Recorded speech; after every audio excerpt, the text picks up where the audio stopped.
Welcome to the Women Inspired podcast, brought to you by Modern Well, a beautiful woman-centered collaborative workspace in Minneapolis, Minnesota. I'm your host, April Seifert, psychologist, entrepreneur, and self-proclaimed life experience junkie. Each week, I will introduce you to a different woman who is succeeding and inspiring others in one way or another. We'll dive into her story, her successes, failures, and the lessons she has learned along the way, all with the goal of inspiring you to listen to that inner voice who keeps reminding you that there is something you want to take action on. You are so much more capable and powerful than you give yourself credit for. Inside of you is a woman on fire. Let's let her out and see what happens. Here we go. Welcome back to the Women Inspired podcast. My name is April Seifert, and this week we are talking about how to throw gas on your fire. If your subconscious is good enough to dream that you have got everything that you need to go and get it.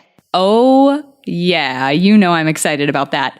This week, you are going to hear from an amazing woman named Vindya Vee. She is a high performance coach, and she works with people across 13 different countries. She works with business owners, executives, and managers, and tons of high performing people in Fortune 1000 companies all over the globe. And her focus is on helping, and I love the way that she talks about this on her website. She helps ordinary people achieve extraordinary things. And that is what we're going to be talking about in today's episode. I'm really excited for you to hear some of the practical tips she has. They are right up my alley and right up the alley of prior episodes that you've heard on this podcast. We're talking about how you can dream up and go after and achieve the biggest goals you have. And I am so excited for you to meet Vindya Vee. Vindya, I am so excited to welcome you to the podcast today. I have been looking at your background and I am just thrilled for us to chat today. Welcome. Thank you so much, April. I am just so happy to be here, and I'm so excited for our chat today. Awesome. So as we dive in and kind of get to know one another a little bit, tell us about yourself a little bit of background and how you got to be where you are today. Sure. It's definitely not been a very straight line. So originally I am from Sri Lanka, but I live and work now in Australia and been for a very long time. And I'm originally coming from a software engineering background, so highly technical. But then I didn't stay there for a very, very long time. I moved on to management and leadership. And then ultimately, I realized that coaching as a style of management is one of my strengths.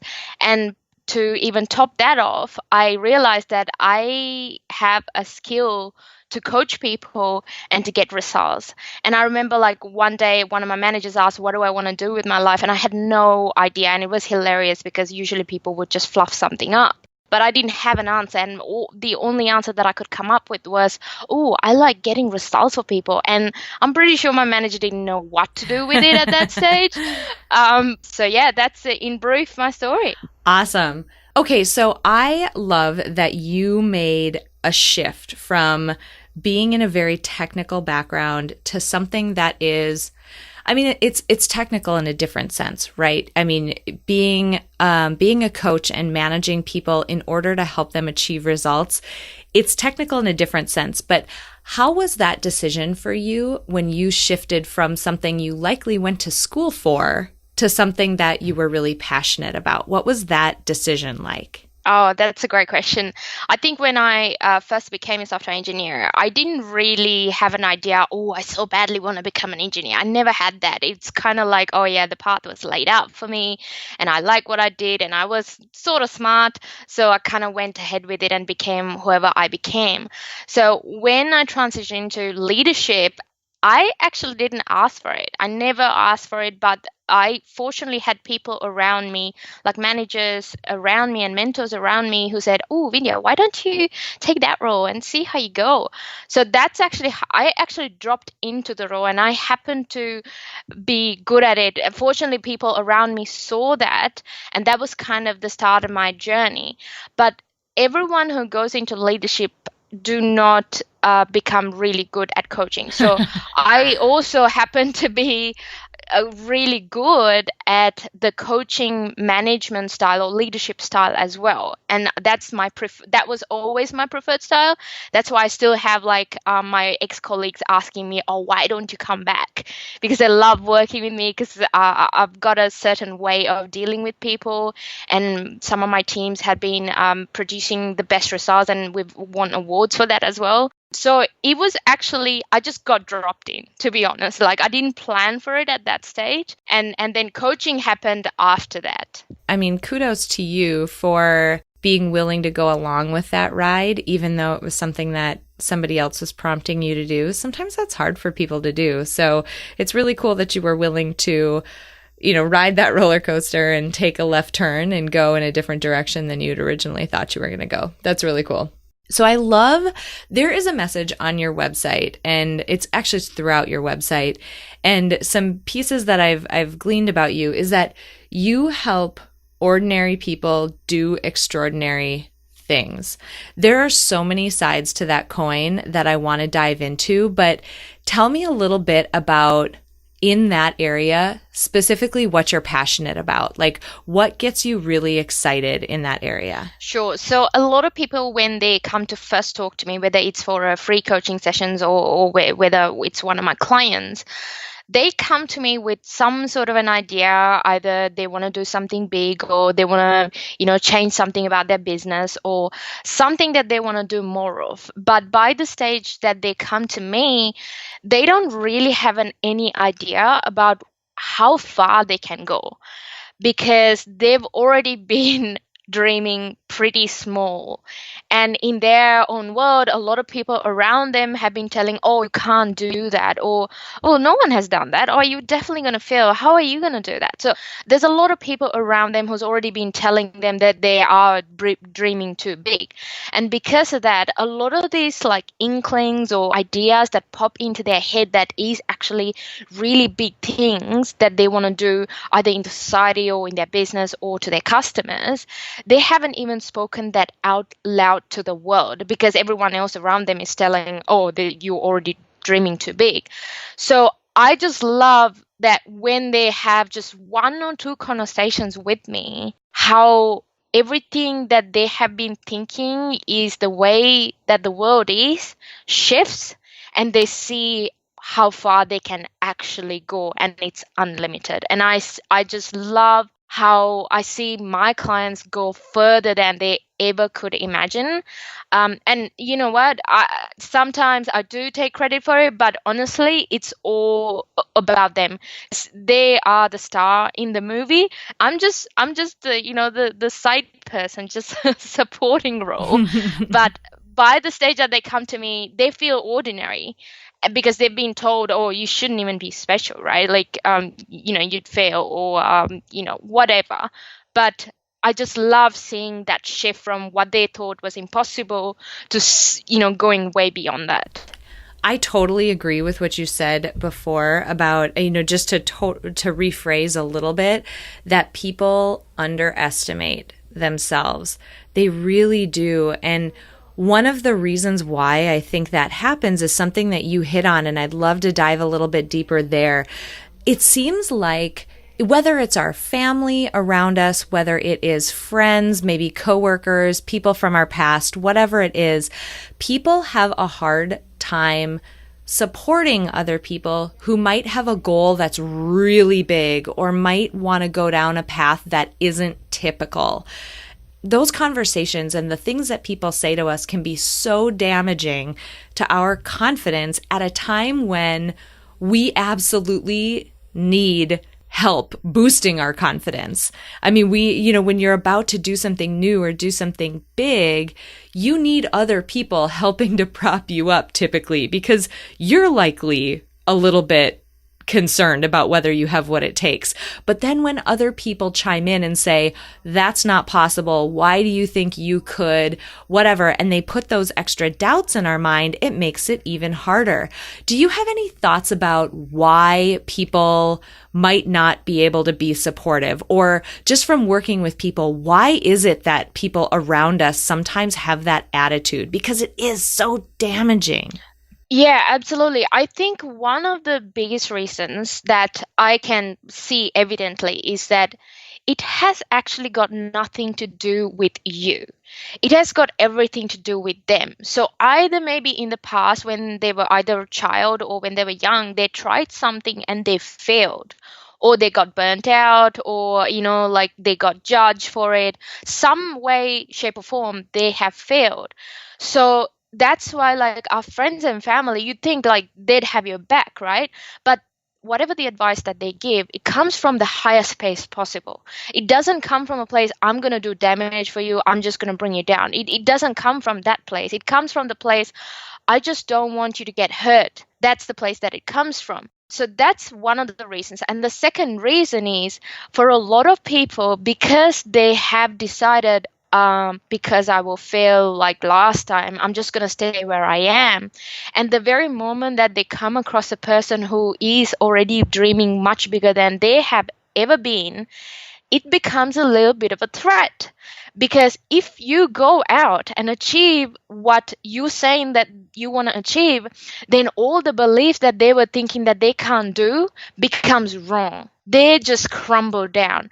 And so they feel a little bit threatened.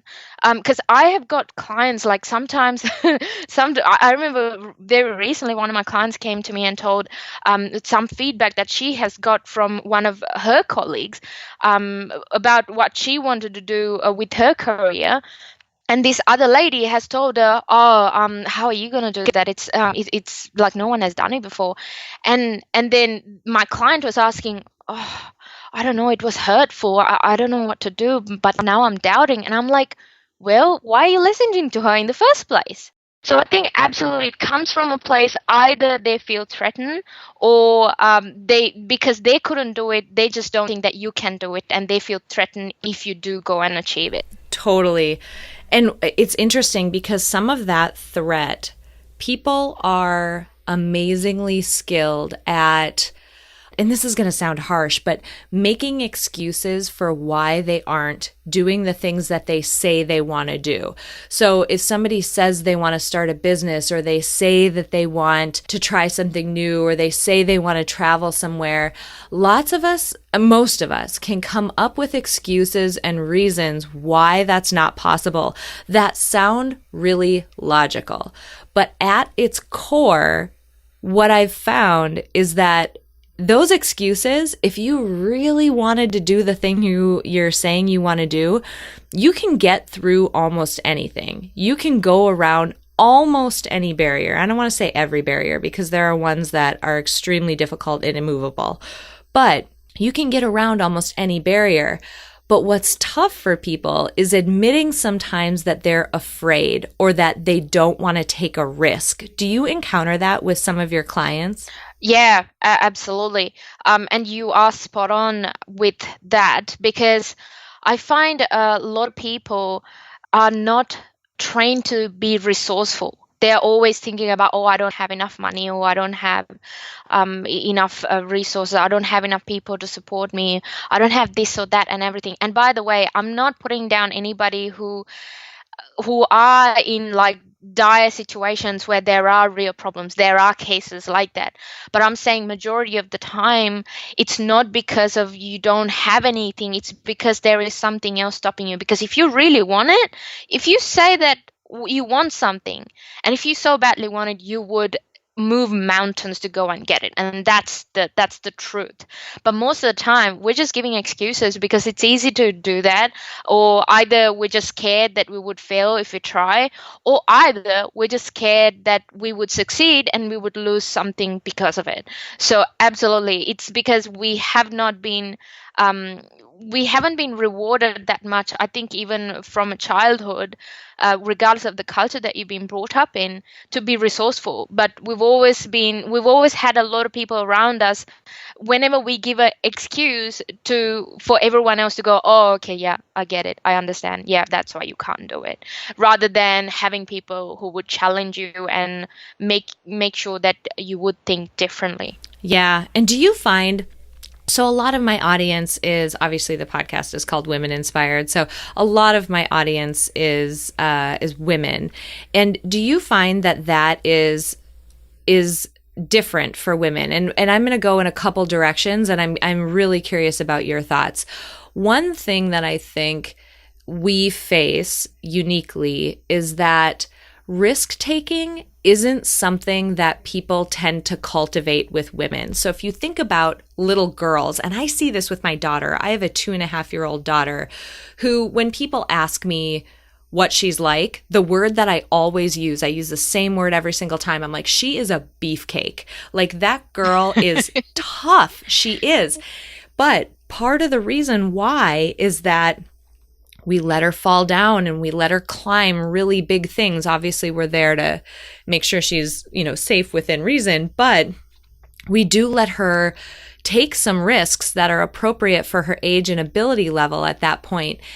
But I find that, going with the same playground analogy, for example, if I'm letting her climb something high, even if I'm there, like, I would catch her. I'm her mother. I don't want her to get really hurt. But if I'm there to catch her, it drives other parents crazy. They're freaking out. And I don't see the same thing with little boys who are the same age as her. They're climbing all over the place and bruised knees and cuts and scrapes. So on one hand, I think we as a society teach women that risk taking is not something that they can or should do. Do you find that? Yeah, absolutely. I think it's a societal problem, to be honest. And this is, again, like two sides of the same coin when it comes to boys and girls, because boys get treated a certain way as well that they shouldn't be. And you're right, like, when it comes to girls, like, if they try and they fail, it's like, yeah, that's all right, like, it's fine, you're just soft and or pink, and that's kind of the perception that a lot of people have. And that's great, but moving forward, that's not going to work, because if we are not empowering girls the same way that we're trying to empower boys, then we are going to always have that equality that we are trying to battle, because we are always sending that message, oh yeah, because you're a girl, it's okay even if you don't try, or it's okay if you fail once, you can just give up easily just because you're a girl. So we're not actually building that resilience in girls. And I think that's one of the reasons why we've got we were talking earlier about not taking credit and not being able to like take a good feedback or some kind of a like credit for something that you have done. And we have imposter syndrome bad time, like, oh my God, like, I had it. I still have it to some extent. It's not completely gone, but I think that's why, because girls have been brought up mostly to be humble and just like, don't be boasting, right? Like, if you be talking about your achievements, you be boasting a little bit, but you just supposed to be all girly, and that's how we've been brought up. So obviously we're going to have a problem taking credit, right? Absolutely. You're hitting on such an important point there. And what's funny about that, I love that you brought up this imposter syndrome, because on one hand, we feel like a complete imposter even when we've done something incredible. That was one of the one of the foundational reasons why I wanted to start this podcast, because I was tired of hearing my friends and, colleagues and women around me who were doing incredible things. I mean, by objective standards, amazingly inspiring, huge things. And they would almost apologize, like, oh no, I got lucky. I had help, la, la, la.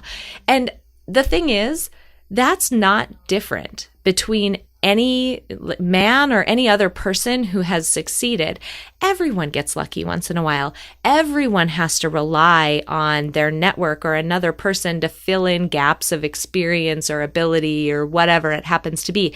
Everyone has that. It's just women point to that as a reason why they shouldn't take credit for what they're doing. And I think perfectionism plays a role in that we feel like we should have done it perfectly, completely by ourselves. Absolutely. I mean, I don't know why we do that, and I think as a result of it, we even end up putting a lot on our plate. And I see like a lot of women who are running businesses and having kids and having a great marriage and relationship.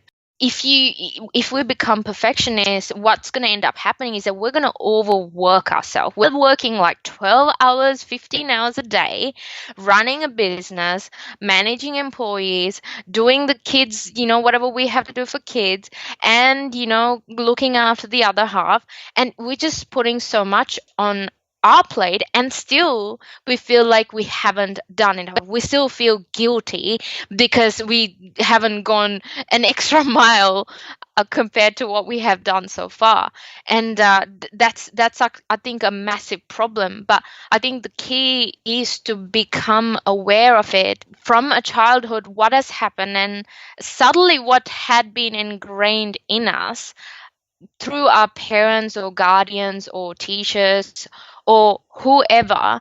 What are the subtle things that we believe about ourselves and how we think? I think the first point is becoming aware of it. Like, this is something that I battle with my clients pretty much every day, and to reassure that, yeah, you have got the similar chance as a man, or even more sometimes, because they have great skills to do what they are doing, and just to reassure that they do have it, but it takes some time. Absolutely. So you kind of mentioned awareness, and I think that's a good place to pivot a little bit. What I love about talking to people in this situation where, you've got an amazing background and an amazing skill set, and you've worked with a number of people, in this capacity. What I love about interviewing people like you is that you've got this practical set of knowledge that other people can really benefit from.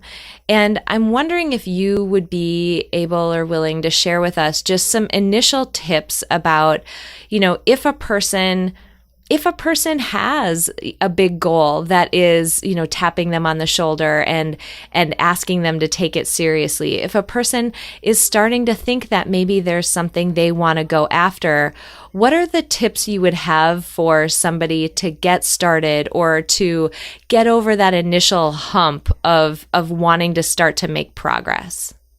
So one of the things that I would recommend is, I do this even for my clients, is to go into the future and just write down who you want to be referred to as. One of the extreme versions of doing this exercise is actually write your own obituary notice. Like when you've died and people are talking about you. That's an extreme version that you can do, but it works miracles. Okay. Or you can even think of, when you're really, really old, what are people talking about you? What is everyone talking about? What are the achievements that you've had? What are the things you've done? What are your family and friends talking about? What are your ex-colleagues talking about? What are your kids talking about if you've got kids? What is everyone talking about you? And if you can write it in third person, that would work best as well. And start there. And the key to this is actually not leave anything out. What I mean by that is, a lot of people would think of something and then they would water it down or dial it down, thinking, oh no, it can't be that because it's just too big. Nothing is too big in this exercise. In fact, I recommend just go all out. Just be bold, go all out, and write the boldest things that you can write about, and see what comes up with. Because one of the other things that a lot of people don't realize is that we dream about things, we think about things, and we get these, tiny ideas here and there, like when we're just taking a walk or just sitting in front of the TV. But we are so good at just burying it down. We're just so good at just forgetting about it and just saying, oh, yeah, what a ridiculous idea. Just who am I to be doing that? So we are pros at doing that. But here's the thing.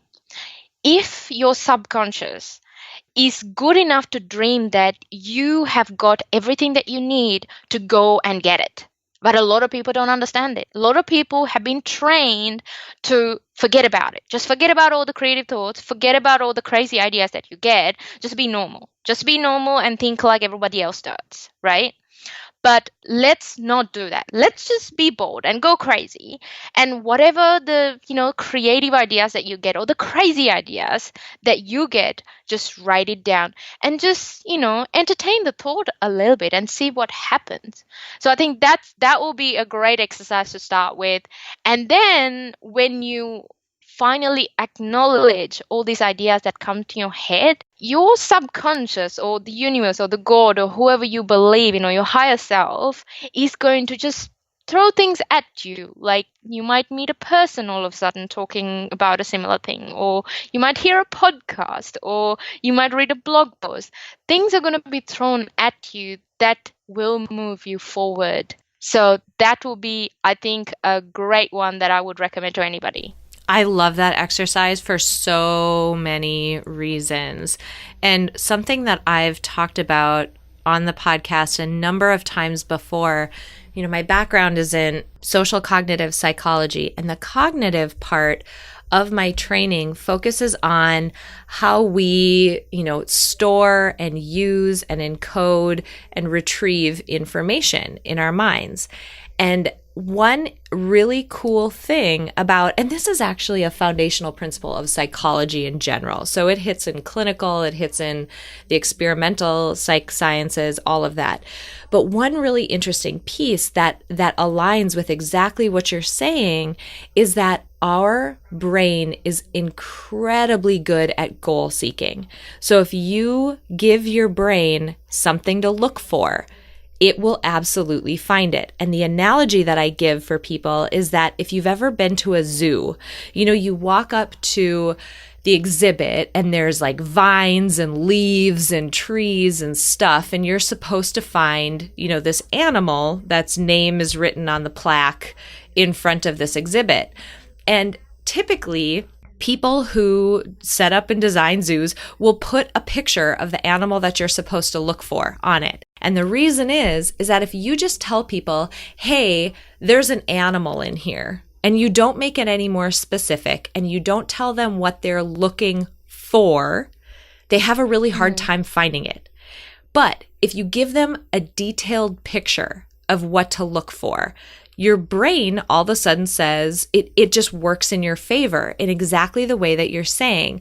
So if you're writing down, you're able to find the animal, just to close out that analogy. But what you're saying is that as you're writing down who this person is that you want to become, you're essentially telling your brain, this is the animal that I want you to go look for out in the world and find me things that will help me get there. And your brain will do it because it is an incredible resource. You just have to know how to point it in the right direction, Yeah, absolutely. I completely understand that. And I'm sure everyone has experienced this in very different shapes or form of that same exercise in small things. But absolutely, it just works in miracles when you do this. And you know what, April? Something that I should say that just popped into my head that I think I need to share with your audience about me, that if I don't share, I don't think that people would understand where I come from. I love it. Go for it. I did tell you that I am originally coming from Sri Lanka, an Asian country and a very traditional society, traditional country. So I was brought up to be a girly girl. I was brought up to be that. It's obviously one day the man is going to be taking care of me. And I wasn't even able to talk in a certain way because only men couldn't do that. If I'm ambitious, sometimes I'm too ambitious because, women are not supposed to be apparently. So I was brought up with a lot of limitations from my part. And as a result of it, because I've been told what I should become, I was told how I should be, how I should talk, how I should walk, what I should dress up in. I think until I was about 25, 26 years old. I had no idea who I was. Like, this is not the same person that was there. In fact, I had no clue as to what I liked, what kind of a person I am. I was academically very successful because I studied hard, because that's the only thing that I could do. And I even got involved with a man, and I got married, and it went so wrong. It ended up being an abusive relationship for 7 years. And now I look back and think, I have no idea what I was thinking. Like, I have no idea how I didn't see it, but it's because you are in that environment and you've been raised to be that. So I had a lot to get through. I had a massive journey, which was a roller coaster ride. First of all, to understand who I am and what I like, what I dislike, and who I want to become. So the reason why I wanted to tell you this is because I did not come from a place that I was super rich. I had everything. I was all empowered to go for whatever I wanted. And I did not have a rose bed for a path. So, and I had to go through my own transformation to get to where I am.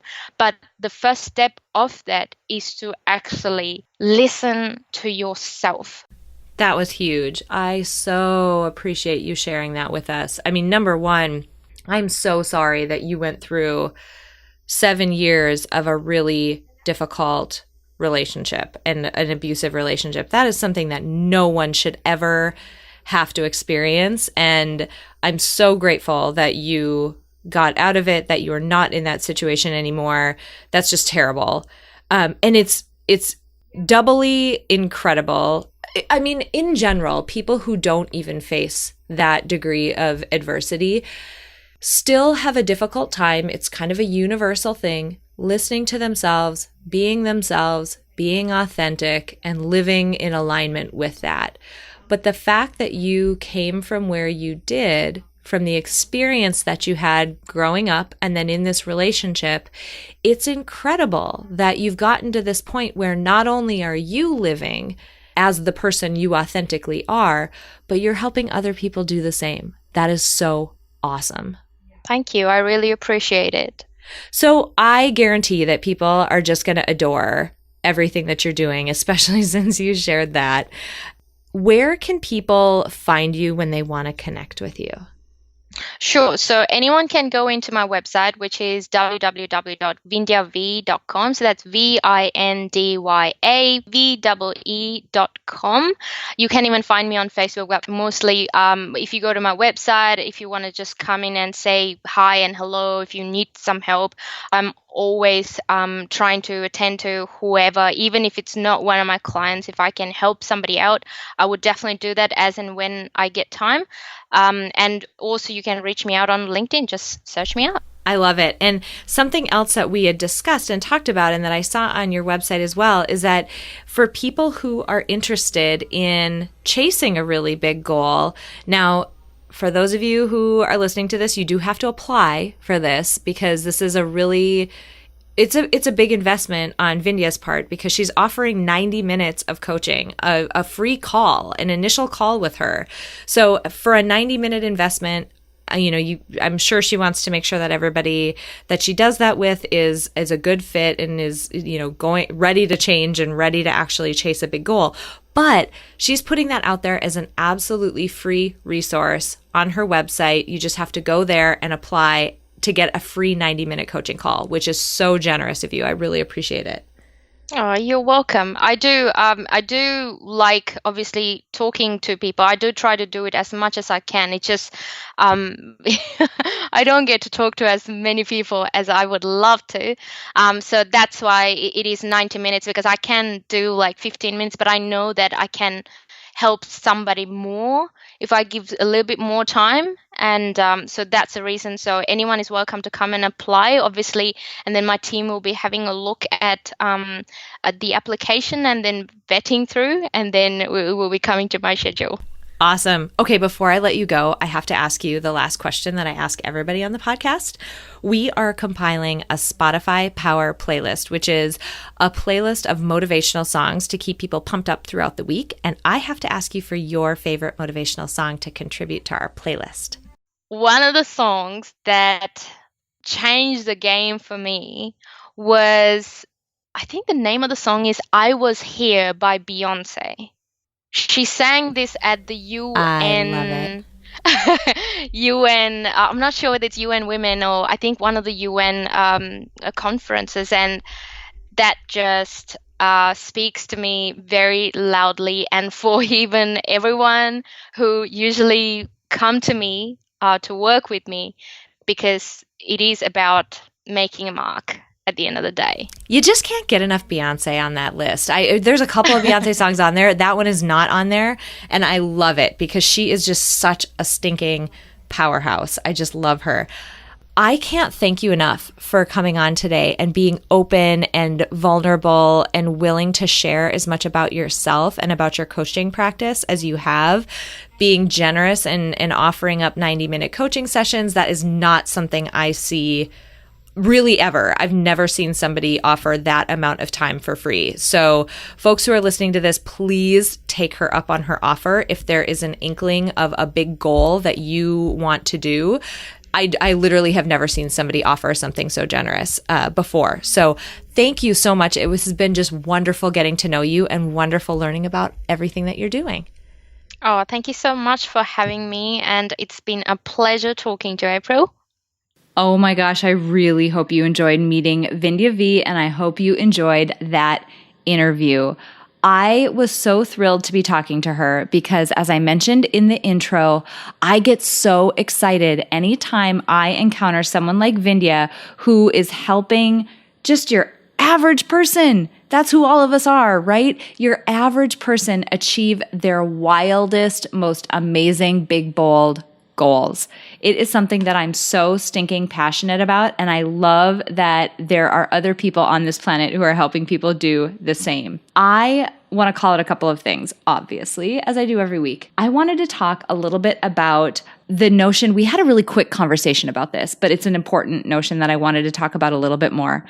This idea that other people's comments and opinions and criticisms and judgments, they can really impact the way that we either decide to or decide not to go after the goals that we have. And I loved the way that Vindya talked about it. She said, everybody's coming from their own place and everybody is coming from the highest place they possibly can. I loved how she described that. They're coming from the highest place they possibly can, and they're doing the best that they possibly can. And ultimately, they're likely trying to hold us back because they're afraid that we might fail, or they're afraid that we might get hurt in some way. And so they're trying to keep us from doing that. And, I just wanted to call that out because it's something that I've definitely encountered from time to time when I've been chasing really big goals. And I mentioned it again during the episode a little bit, but those judgments and those comments, typically when you're chasing a big goal like that, other people's judgments and comments are hitting you right at a time when you lack confidence already. It is not easy to admit that you have a big goal and to start working on it and to continue to persist when you start, tripping over issues and barriers, which is always going to happen. But it's just natural to not feel the most confident when those things start to happen. And it's really difficult when at that moment when you're not feeling confident, that's when, a well-intentioned, well-meaning friend or family member or coworker or acquaintance of some sort swoops in and says something kind of judgmental and, doesn't realize that they're tearing you down even more. So it can be really tough, but please, please, please take Vindya's words to heart that they're doing the best that they can and that they're doing it basically because they want to protect us. And so, the best that you can do is go out there and live your biggest, boldest life and go after your big dreams and be an inspiration to those people. They may or may not take it. They may or may not be inspired by what you're doing, but put that example out there. Go after the things that you want to do, because you never know which one of those people's hearts and which one of those people's minds you are changing just by being brave yourself. All right, now the second thing that I wanted to talk about is an ugly 4-letter F word, and that word is fear. We talked a bit about how it is so easy to come up with excuses and reasons why we're not going after the big things that we want to go after. We can come up with things that sound totally logical, and other people around us will do what, they think is really supportive and nice, and they'll say, "Oh, you know what? You're right. That is a good reason why you're not traveling to that place you want to travel to, or trying that activity you want to try, or starting that business that you want to start, or, working on that side hustle that you've been dreaming up."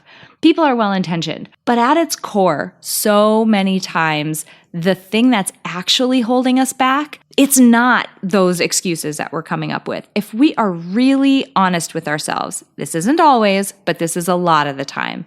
If we're really honest with ourselves, it is fear that's holding us back. And it can come in a couple forms. It can be fear of failure. That's the obvious one, right? We can be terrified that we're going to put ourselves out there and we're going to fail. And maybe we're going to find out that we're just not as good as we think we are. I'm not saying that that's actually what that should show you, by the way. How many times do people fail over and over and over again before they ultimately succeed? Look at how many rocket ships Elon Musk has blown up in his career. I mean, Google it, go to YouTube. It's a hysterical video, but think about how he felt every single time one of his rockets that he was trying to send into outer space blew up right in front of his face. Holy cow.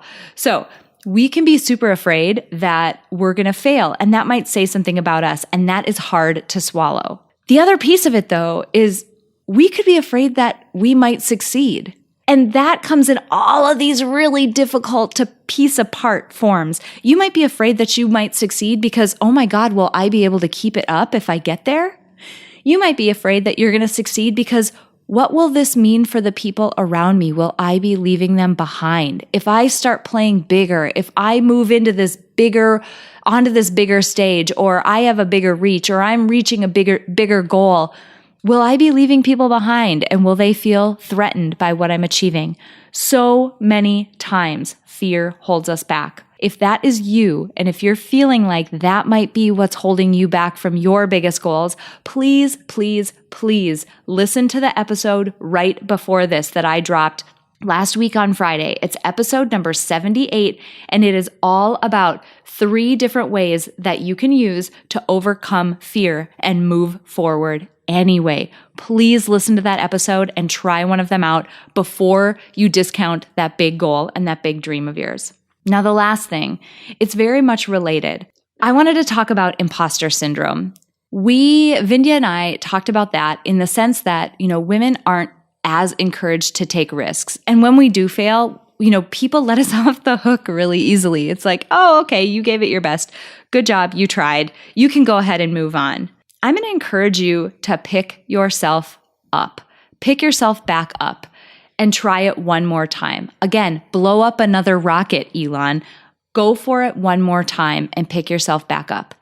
And when you achieve something, when you actually hit a goal that you're going after and you do something amazing, I want you to own that achievement unabashedly, unapologetically. I want you owning the fact that you achieved that goal. There is no possible way you are ever going to not feel like an imposter if you're not giving yourself credit for the things that you're doing. It is not just because you got lucky. Everybody gets lucky sometimes. It is not just because you had a good network.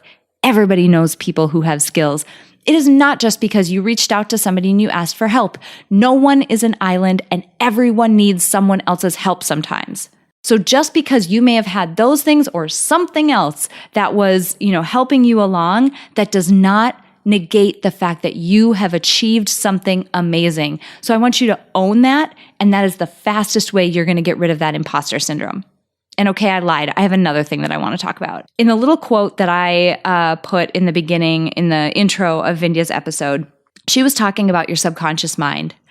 I really encourage you to do the exercise that Vindya talked about and write your own eulogy, or write down, and the way that I like to describe it to people is, write down what legacy you want to leave in this world. What is your legacy going to be? What do you want people to say about you? How do you want them to talk about you when you're nearing the end of your life or maybe after you've passed on? Because just by doing that and by being really detailed about it and by being very specific about it, you are telling your brain, hey, these are the things I want. These are my goals. I want you to goal seek for me. I want you to do your job, and I want you to find me opportunities, find me things I can learn, find me people who can help me. I want you to put your mind to work for you. Make it your biggest asset, because your mind is an amazing goal seeker. I mentioned it during the episode, and I've mentioned it on a lot of previous episodes. Put it to work for you. And if you are doing that exercise, if you're writing down your eulogy or you're writing down what you want your legacy to be, I really, really want you to listen to the song that Vindya suggested, or her song for our power playlist. It's called I Was Here. It's by Beyonce. It's on our playlist, or you can go out and search for it yourself. If that song does not move you to want to go out and achieve your biggest, boldest things and leave a mark on this world, I don't know what will. Oh my gosh, Beyonce, that song is absolute magic.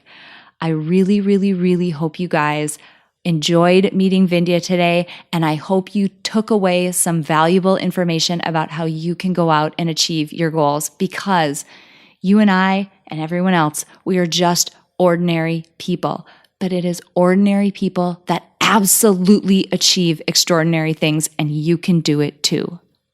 Before we close out today, I want to say thank you to my producer, Cameron Hill, and to my incredible sponsor, Modern Well. If you want to learn more about how you can reach your goals in a one-of-a-kind work-life community, visit www.modernwell.co. If you enjoyed this episode, please share it with someone else who might benefit from this inspiring message. And if you have a moment, click the link in the episode description to leave me a rating and a review on iTunes. It would mean so much to me. Finally, I want to remind you that it is absolutely possible to live a happy, fulfilling life, even in spite of all of the chaos and demands we all experience. Sign up at aprilseifert.com to gain access to tools that will help you do just that. I have carefully created and curated a set of tools that combine the powerful fields of psychology and design thinking to help you intentionally create a fulfilling, happy life you love. Thank you so much for joining me this week, and until next week, stay inspired.